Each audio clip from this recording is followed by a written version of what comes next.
Bismillahirrahmanirrahim. Assalamualaikum warahmatullahi wabarakatuh.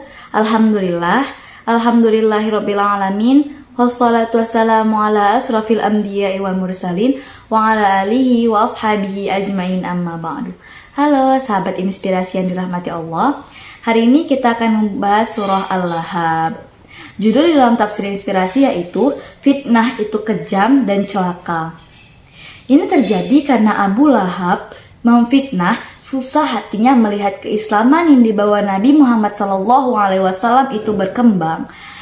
Yang pertama, fitnah itu berbahaya di dunia, membunuh 3 manusia dan generasi. A'udzubillahi minasyaitonirrajim. Bismillahirrahmanirrahim. Tabbat yada abi lahabi wa tab. Binasalah kedua tangan Abu Lahab dan benar-benar binasalah dia. Tukang fitnah atau susah hati saat melihat Islam berkembang pasti akan celaka.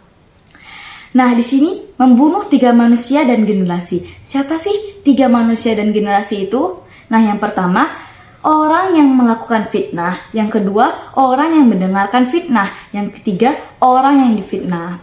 Nah, teman-teman, orang yang difitnah menjadi tidak percaya diri, dan orang yang mendengarkan fitnah menjudge dia, mencap dia menjadi tidak baik, sehingga merusak persaudaraan antara orang yang difitnah dan orang yang mendengarkan fitnah. Lalu, orang yang melakukan fitnah itu adalah orang yang paling rugi. Dia senang melihat orang susah dan susah melihat orang senang, sehingga dia mengadu domba sampai hati nuraninya itu mati. Abu Lahab mengalami demikian, susah melihat Nabi Muhammad senang dan senang melihat Nabi Muhammad susah. Padahal Abu Lahab adalah paman dari Nabi Muhammad SAW. Nah, yang kedua, segala usaha dan harta untuk melawan Allah itu sia-sia. Ma'aghna anhu maluhu wa ma kasab. Tidaklah berguna baginya hartanya dan apa yang dia usahakan. Semua pengorbanan untuk menghambat laju Islam adalah sia-sia dan percuma. Segala sesuatu untuk melawan Allah itu sia-sia. Segala usaha untuk melawan orang yang jalan di jalan Allah itu sia-sia. Melawan Nabi itu sia-sia. Ini adalah kegagalan fitnah di dunia. Dan apa kegagalan fitnah di akhirat? Itu ada di poin ketiga. Nah, poin ketiga itu adalah di akhirat tukang fitnah masuk neraka.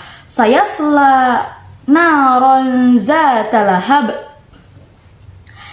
Kelak dia akan masuk ke dalam api yang bergejolak, yaitu neraka. Islam pasti menang dan tukang fitnah atau Islamophobia itu mati lalu masuk ke neraka. Inilah kegagalan fitnah itu di akhirat. Ia menderita walaupun dia senang saat di dunia, dia senang sesaat karena melihat orang yang dia fitnah itu susah. Tapi dia akan memiliki penderitaan dan abadi di neraka. Nah, poin yang keempat, di balik kesuksesan dan kegagalan pria ada wanita yang berperan. Wa mru'atuhu hammalatal hatab. Begitu pula istrinya, pembawa kayu bakar atau penyebar fitnah. Istri Abu Lahab adalah perempuan yang sama, nafsu, dendam, dan bengisnya terhadap Nabi yang begitu bersih dan suci. Jadi teman-teman, Islamophobia, benci kepada Islam, benci kepada Nabi, benci kepada Al-Quran itu sudah ada sejak zaman Nabi. Benih-benih kebencian itu ada. Bertambah banyak pengikut Nabi, bertambah pula kebencian, iri dengki, dan fitnah.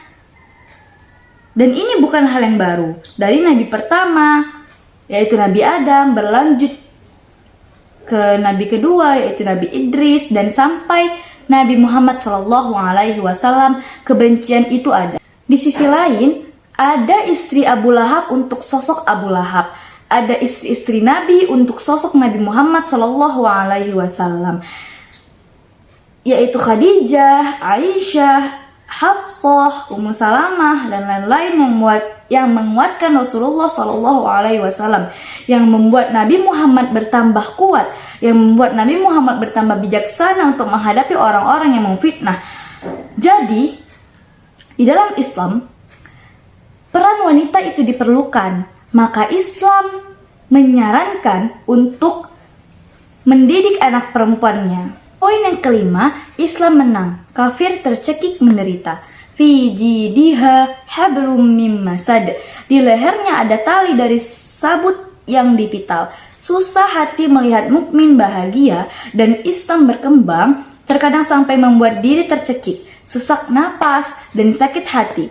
Di neraka mereka pun akan menderita dan sangat tersiksa. Islam menang dan kafir tersiksa. Kenapa Islam menang? Karena ini adalah agama Allah Subhanahu wa Ta'ala. Allah adalah Tuhan alam raya. Apapun kata mereka, selama kita berada di jalan yang lurus, berada di Shirathal Mustaqim, untuk menebar kasih dan rahmat, dengan sopan santun berdakwah, Allah akan meridhai langkah tersebut. Nah, dapat kita ambil kesimpulan. Yang pertama, fitnah itu berbahaya di dunia, membunuh 3 manusia dan generasi.